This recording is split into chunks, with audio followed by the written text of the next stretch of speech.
Semua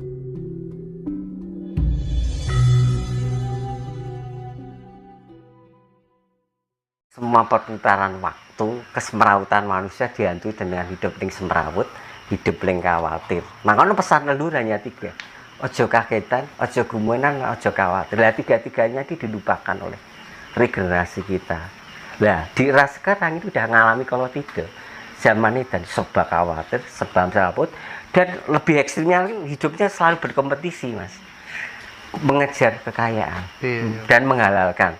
Nah, kembali ke solusi di mana suatu manusia dalam mengadakan traveling karena tugas kerja atau tugas mungkin mau pergi kemana, orang Jawa cuma berpesan, mobilmu atau tempat motormu guna ono alang-alang.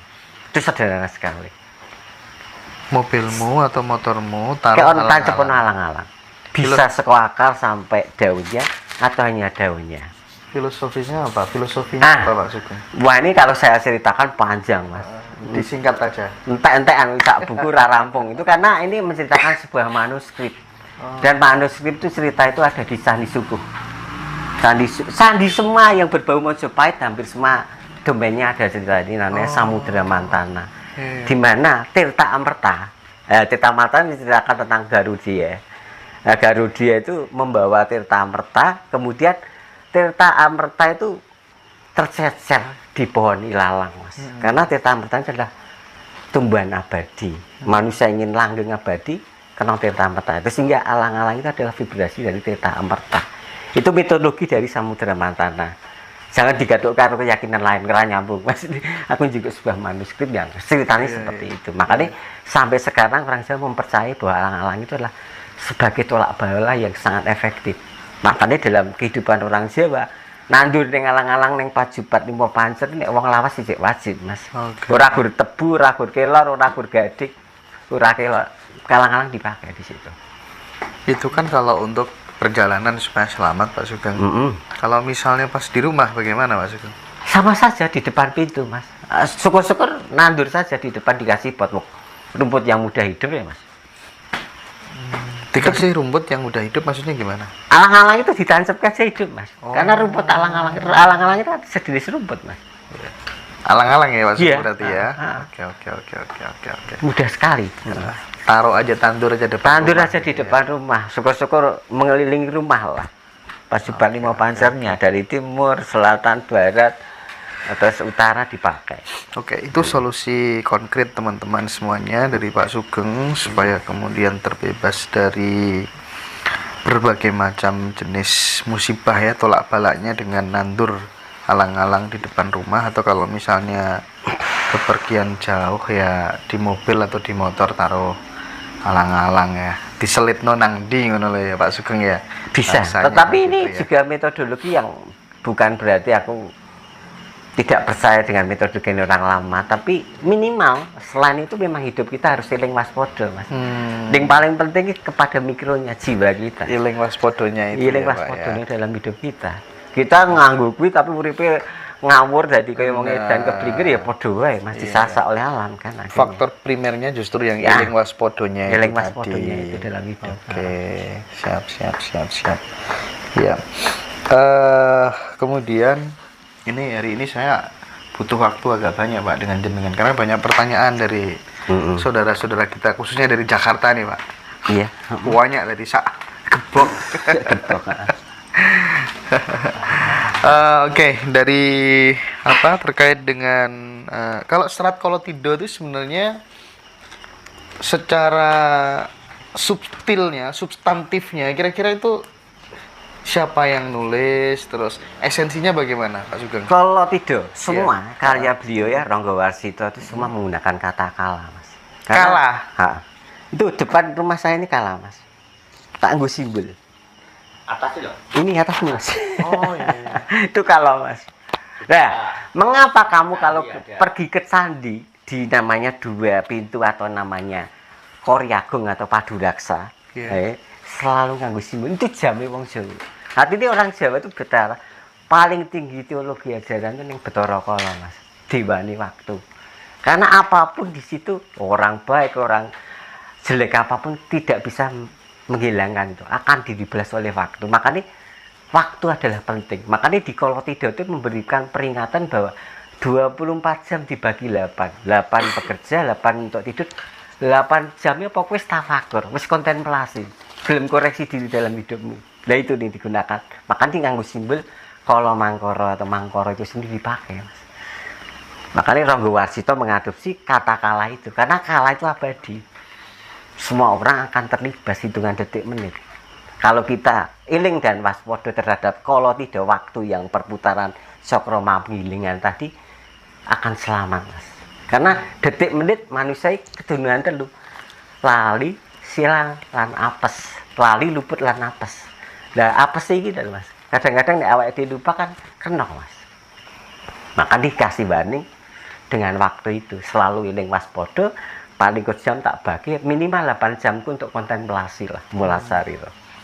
Introspeksi diri. Terserah mau wiritan, mau dikiran, mau semeti, mau nggo kersa. Yang penting perilaku kita lebih baik dari yang sekarang. Nah, barangkali kalau di-compare, Pak, kalau dikomparasikan antara kontemplasi dengan tafakur atau hening atau meditasi sendiri gitu, Pak Sugeng lebih menyarankan yang mana? Karena ketika kita meditasi gitu kan tidak ada kontemplasinya di situ, murni kita pasrah total gitu. Kalau kontemplasi kan kena, Pak, efeknya di perilaku. Oh ya, hari ini aku kurang apa ya, ada evaluasi, perbaikan dan penyempurnaan perilaku dari satu hari ke hari yang lainnya menjadi lebih baik. Esensinya kontemplasi kan di situ. Betul. Sementara kalau meditasi tadi ya kita sebagai wujud syukur, pasrah, ya, efeknya tenang gitu. Itu lebih berbobot yang mana menurut panjenengan? Orang yang menjalankan, kalau dalam konteks kita ngadopsi kembali ke abad 17-18, dua narasi ya, dua manuskrip, dua kitab, kita tabrakkan dua kitab ini. Satu Wulang Reh dengan Wedotomo. Wulang Reh karyanya Ronggo Warsito, Wedotomo nih gambarnya. Iya. Karya yang Sudiro Mangkunegoro keempat. Itu yang efektif. Aku lebih mudah menggunakan Wedotomo. Karena dalam Wedotomo itu ada yang namanya catur sembah, Mas. Kalau di Hindu, Buddha atau Siwa Buddha menggunakan catur berata, catur yoga berata, di Jawa juga ada catur sembah.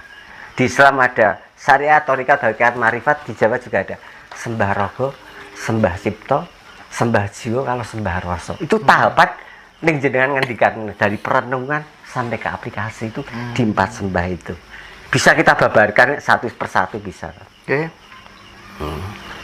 Karya yang Sudiro nama kecilnya atau Raden Banjir itu tentang sembah rogo. Lah sembah rogo ini penyuciannya pakai warih, Mas. Semua agama menggunakan ini pakai banyu. Oke. Badan kita untuk sowan Gusti Allah minimal adu resik. Lah orang Jawa adus keramas, ora tanggung-tang, ora wudu atau nek model Hindu hanya dipersikit dengan tirta, adus keramas. Ini sembah rogo. Jasmani ini kudu resik. Lah munggah ning sembah cipta. Lah ini ciptanya agak berat karena otak kita kudu talent, makanya nganggo iket. Gen orang luyur teko ngendi-ngendi, konsentrasi kita. Cipta itu pikiran. Berpikir yang baik, berkata yang baik dan berbuat yang baik. Diadopsi orang Hindu.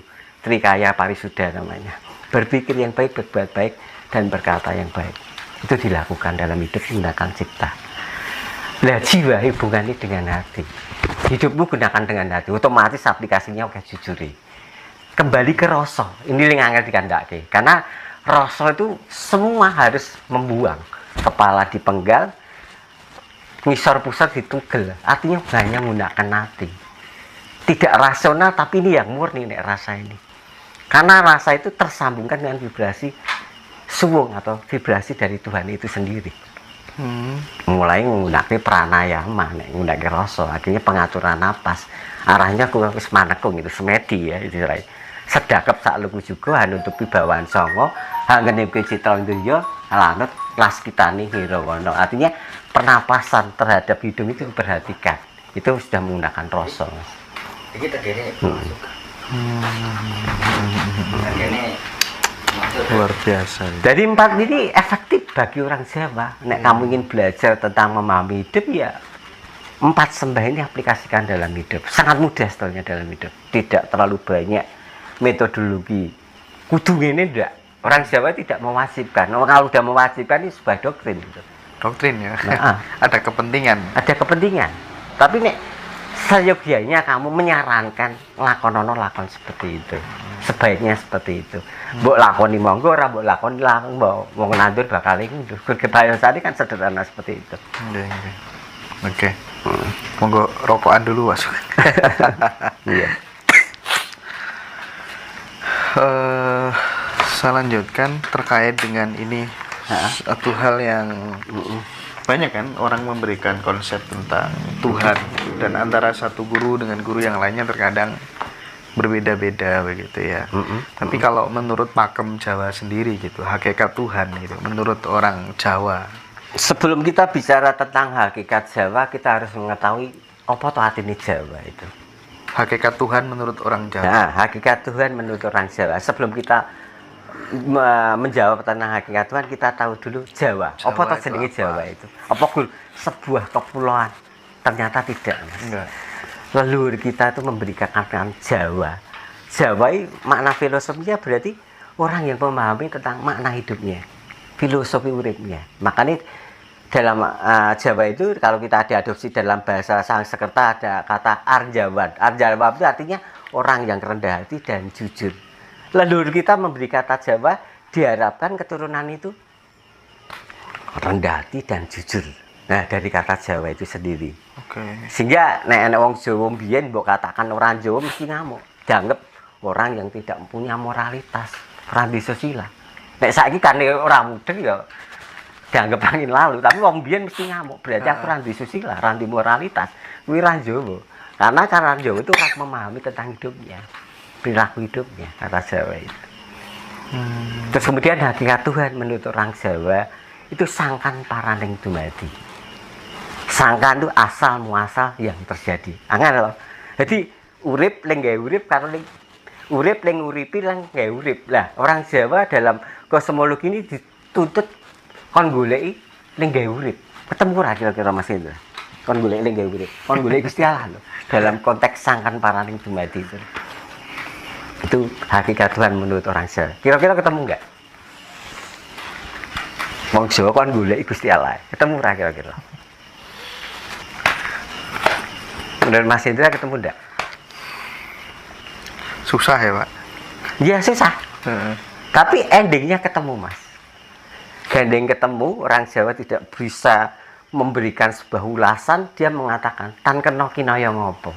Tidak bisa digambarkan, tidak bisa diilustrasikan. Tan kena kinaya ngopo. Imanen sekaligus transenden di situ.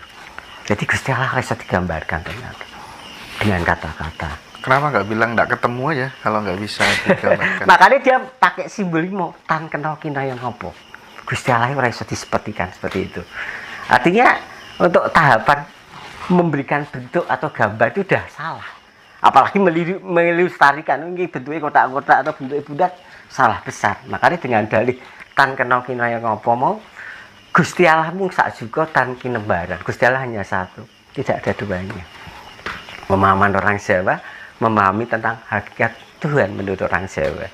Karena yang dicari orang Jawa dalam sangkan paraning dumadi itu hanya satu kata, titik nol Mas.